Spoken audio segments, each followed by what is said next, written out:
जैसे जैसे चढ़ोगे वैसे वैसे दुश्मन जोर करेगा, वैसे वैसे जो आप क्या समझते हो 4 माला घुमा लिए तो मन आपका शांत हो जाएगा और बढ़ेगा, वो और आग पैदा करेगा, वो और प्रबल होगा। साधक भजन बल से उससे भी बढ़े। जस जस सुरसा बदन बढ़ावा, दास दून का भी रूप दिखावा, वैसे वैसे हनुमान जी दुगना अपना स्वरूप बढ़ाते चले जा रहे। काम जितना बढ़े उतना ही नाम बढ़ाओ। देखो रो दो,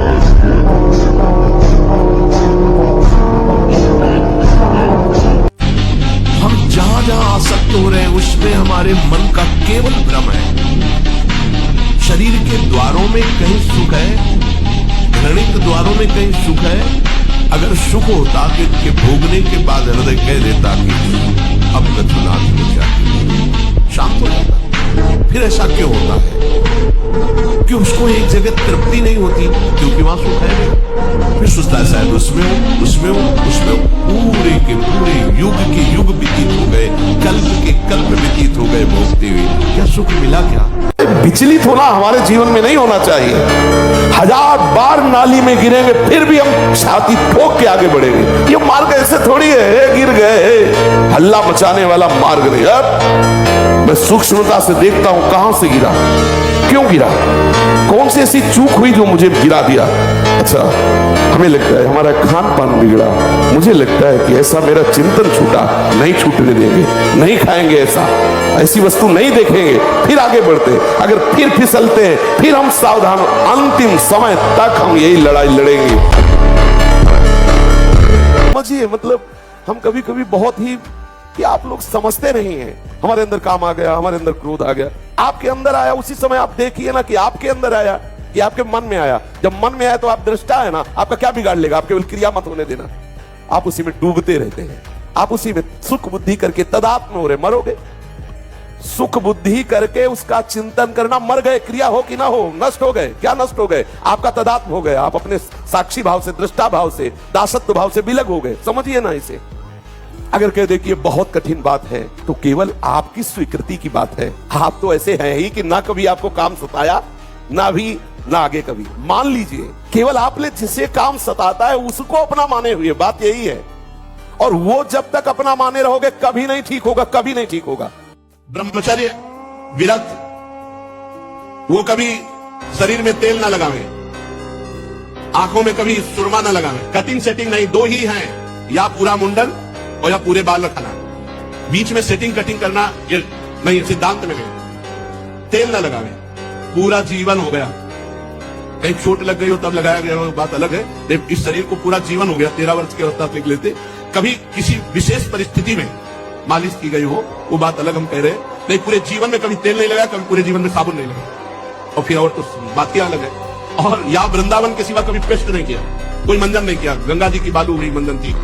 तो जो विरक्त, तो उसे चाहिए कि तेल न लगावे, साबुन न लगावे, उपटन न लगावे, और स्त्रियों के चित्र न रखे, चित्र न देखे। मोबाइल में तो चित्र क्या, पूरी फिल्म भरी है, बहुत संभल के।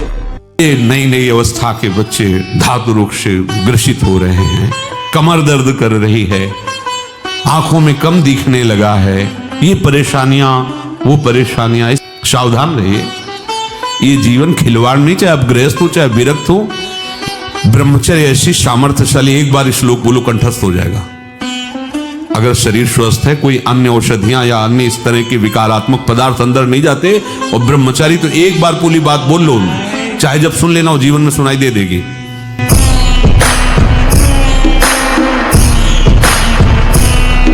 जो अपने अध्यात्म बल काम करता है, 4 बजे से 6 बजे के बीच में यदि नहीं उठता और ब्रह्मचर्य का दावा करता है तो केवल मजाक करता है। ये सब अनुभूत बातें हैं, कोई खिलवाड़ नहीं है। 4 बजे से 6 बजे के बीच में उसकी साधना प्रारंभ नहीं हुई और कह रहा मैं ब्रह्मचारी हूं, तो नाटक ही बोल रहा है, वो ब्रह्मचारी नहीं है, वो केवल नाटक कर रहा है। ब्रह्म मुहूर्त में तुम सो रहे हो, तुम ब्रह्मचारी हो, तुम साधु हो, तुम साधक हो, साधना कर रहे हो। काय की साधना हो रही, केवल मनोरंजन हो रहा है, बेस की पूजा हो रही, वस्तु का बोध नहीं हो रहा। ब्रह्मचर्य की रक्षा करनी चाहिए। ब्रह्मचर्य वो एक तेजोमय ज्वलंत शक्ति। ब्रह्मचर्य जो होता है एकदम उफान मारता है। ब्रह्मचारी होता है उसका खिला हुआ चेहरा। ब्रह्मचर्य है हमारा जीवन आनंदमय। हर डिपार्टमेंट की नींव है ब्रह्मचर्य। हमारे ब्रह्मचर्य का बहुत बड़ा हमारे मानव जीवन पर प्रभाव। अभी आप 1 साल ब्रह्मचर्य ये सनातन धर्म का लंबे समय तक ब्रह्मचर्य चारों पुरुषार्थों का मूल है। ब्रह्मचर्य सबके लिए, इसको धारण करने वाला कभी अकाल मृत्यु से नहीं। बिल्कुल हमारी प्रार्थना मान लेना, कभी भी किसी भी तरह से जो स्त्री शरीर है पुरुष शरीर से मित्रता न होने पावे। जो पुरुष शरीर है कभी स्त्री शरीर से मित्रता न होने पावे, असत मार्ग की वृत्ति वाली। किसी भी तरह से हमारी ये बात मान लेना, इसलिए कह रहा हूं कि नहीं तो जीवन भर पछताना पड़ेगा, जलना पड़ेगा और कोई सहयोगी आपका नहीं है। 50 साल आप ब्रह्मचर्य से रहकर भजन के 5 मिनट आपसे चूक हो गई, पूरा विश्व आपको बख्शेगा नहीं, ध्यान रखना। कोई ये नहीं देखेगा कि ये व्यक्ति 50 साल से जल रहा था और सतमार्ग की चढ़ाई पर चढ़ रहा था, चूक हो गई, कोई नहीं बर्दाश्त करेगा। यदि ब्रह्मचर्य रहना है तो हमें बहुत संभालना है। 3 पानी से हमको कभी भी ब्रह्मचर्यहीनता वाली बातें नहीं, बहुत ये बिल्कुल अनुभव की बात कह रहे हैं। अगर आपको जम जाए तो निकल जाओ। किसी भी तरह से अश्लील बात, गंदी बात पानी से नहीं होगी। मौन हो जाओ, मत बोलो। बहुत चीजें ऐसी होती हैं जो अनुभव करके बोली जाती है। हर व्यक्ति की अपनी एक दिनचर्या होनी चाहिए। ऐसा नहीं कि आज हम 4 बजे उठे, कल 7 बजे उठे, पर फिर मन को आप कंट्रोल नहीं कर पाएंगे। मन के लिए एक दिनचर्या होनी चाहिए कि हमको 10 बजे सोना है, 4 बजे उठ जाना है, तो फिर 4 से 4:15 नहीं होना चाहिए, 4 बजे उठ जाना, ऐसा नियम बना ले। और उठ करके हमको थोड़ी देर नाम जप करना है, थोड़ी देर हमें वाणी जी का गायन करना है, थोड़ी देर हमें ध्यान, एक अपनी दिनचर्या। फिर हम अपने संसार के कार्य के नियम, जो संसार के कार्य हैं, उनको भी करते हुए भगवान को समर्पित करें। पूरे विश्व को झुकाने की ताकत आ जाएगी। तू भगवान का अंश है और किस तरह से अपने शरीर को नष्ट कर रहा है, क्या व्यवस्था मिले। बोले हमसे प्यार नहीं करते, रेल के आगे कट गए, क्या उससे तेरे को लाभ मिलेगा। तो वो प्यार नहीं करता, ऐसे चल कि तुझे खुद संसार प्यार करने, खुद संसार झुकने लगे तेरे आगे। वो आजकल मूर्खता चाहिए, इसीलिए कह रहे सत्संग सुनो, नाम जप करो। हर जगह सफलता नहीं मिलती, हर जगह असफलता है। सफलता और असफलता हमारे जीवन में ऐसे है जैसे दिन और रात। अगर सफलता आई तो फूलो मत, असफलता आने वाली। असफलता आई तो निराश मत हो, सफलता आने वाली। आजकल यही स्वतंत्रता मानी जाती कि जो मैं चाहूं भोगूं, जो मैं चाहूं देखूं, जो मैं चाहूं करूं, तो मुझ पर अंकुश नहीं लगा सकते हो क्योंकि मेरा जीवन स्वतंत्र है। वाह, इंद्रियों के विषयों की गुलामी करते हो, मन की गुलामी करते हो, शरीर की गुलामी करते हो और अपने को स्वतंत्र समझते हो। कहते हो हम स्वतंत्र हैं, जो चाहेंगे करेंगे। अरे जो चाहेंगे करेंगे तुम नहीं, ये इंद्रियां जो चाहेंगी तुमसे करवा लेंगी। मन जो चाहता है वो तुमसे करवा लेता है। तुम गुलाम हो कि स्वतंत्र, देखो ना।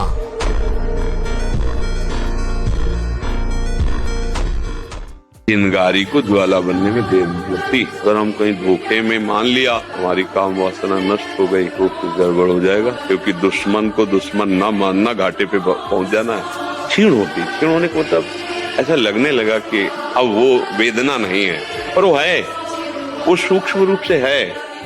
अगर उसको फूस मिल गया चिंगारी को और हवा अनुकूल मिल गई तो ज्वाला बन जाएगी। एक संत थे, रोज भिक्षा मांगने जाते थे। तो गांव के किनारे एक वैश्या का घर था, तो उनके पास बकरा था, बकरा की दाढ़ी थी। तो पूछते थे, बाबा जी विनोद करते, तुम्हारी दाढ़ी अच्छी या हमारे बकरे की दाढ़ी अच्छी? वो कुछ नहीं बोलते। जब अंतिम समय था बुलवाया, उसको बुला लाया, बोले बच्चा अब जा रहे हैं, अब हमारी दाढ़ी है कि पूरा जीवन पवित्रता से गया।